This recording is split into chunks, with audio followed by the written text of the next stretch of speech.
In 1930, Gandhi walked for 23 days. And the end of it, he picked up a fist of salt. That changed India's history forever.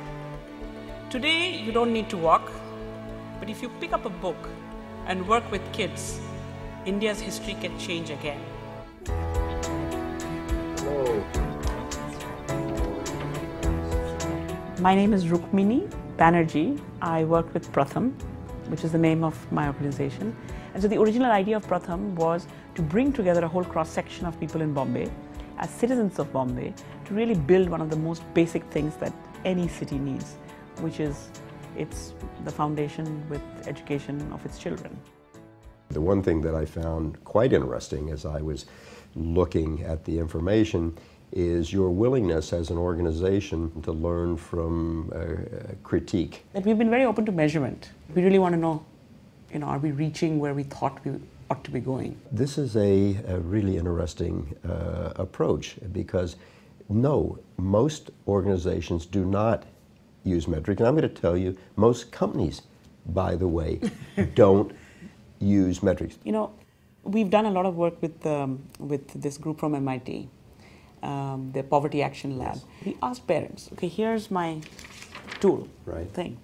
So your kid, where do you think he's at? Mm-hmm. And so parents told you where they're at. And systematically, both parents and teachers overestimated where the kids were at. They all thought the kids were doing better. And that's partly because I think we're a big country with many children.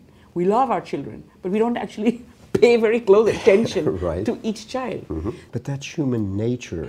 Yeah. It's no different in business. We all overestimate our effects, I'll put it that way. And so it's fascinating that you say that. So here we are today, and tonight Pratham will receive the Kravis Prize.